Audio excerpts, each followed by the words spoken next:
Tonight, Tucson's growing interest in microbreweries and a newsmaker interview with Darcy Olsen of the Goldwater Institute. Arizona is facing one of the largest budget deficits in the nation, and state lawmakers are struggling to close a several billion-dollar gap for the fiscal year beginning July 1st. With us now on Arizona Illustrated is Darcy Olsen. She is the president and CEO of the Phoenix-based Goldwater Institute, a nonprofit public policy research and litigation organization.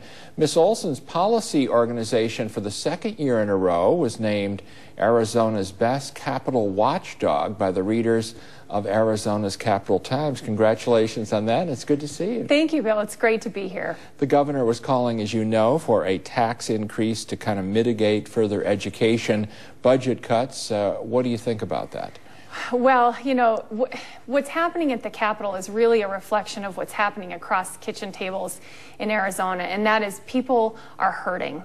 And it's a really terrible time to go back to regular folks who, you know, as we were talking before the show, I don't know anyone who doesn't know someone right now who's out of work or struggling to make a mortgage payment. This is the worst possible time to go to the people and extract more taxes from them. So what we've come up with is an alternative proposal, which is structural government reform and ways of using the private sector to reduce the burden and the needs for some of these state programs and to find the savings that way. And you've come up with, I think, 16 suggestions for balancing the budget. Things like creating jobs by, as you say, restructuring Arizona's tax system.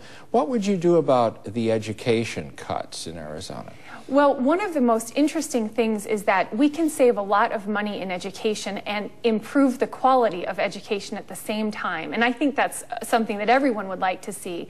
Arizona right now has a couple of programs in higher education where you as a student can receive a few $1,000s and go to any private university in the state of your choice. But the programs are really small right now.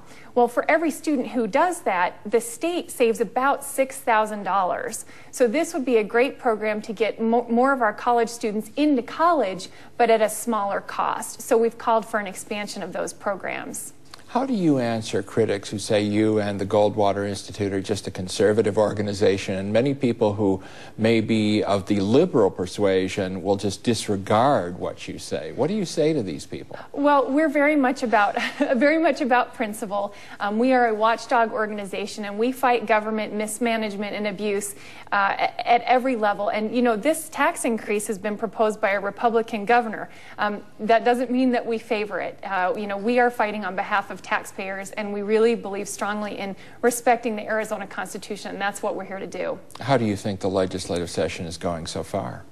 Well, they're doing a good job in that they're focused on the crisis, which really is the budget. Now, I know a lot of people think that Arizona has a budget crisis because of the economy, the nationwide problem. That's part of it, but what a lot of people don't know is that Arizona has the largest budget deficit per capita of any state, and that, Bill, is because we've let spending go like this during our boom years.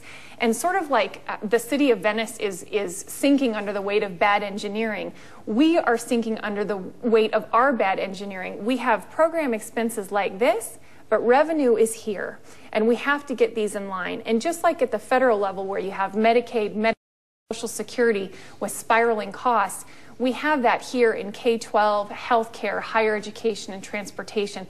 And that's why we've come up with structural reform, so that it's not just money for today, but it's looking long-term about how we can sustain important programs, but at a reasonable rate. Let's bring up a couple more of these suggestions. Allowing the private sector to pay for highways?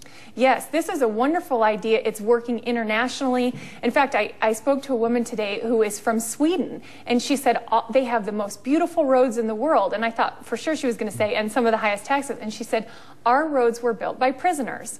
Well, that's a very interesting idea. But all over the world and all over the United States, private companies have come in without asking for any money from taxpayers, and they say to the legislature, just give me the right of way. I will lay the concrete, the tar, I will employ people. we'll put a toll on the road, and when we're done paying for the road, the people will own the road. So it's a way to get highways built without taking even a dime from the taxpayer. And they're doing it in Virginia, California, Washington, D.C., and obviously this very innovative program in Sweden. There are mandates, prisons being a very big one in Arizona. That is a handicap as far as reforming our budget process, isn't it?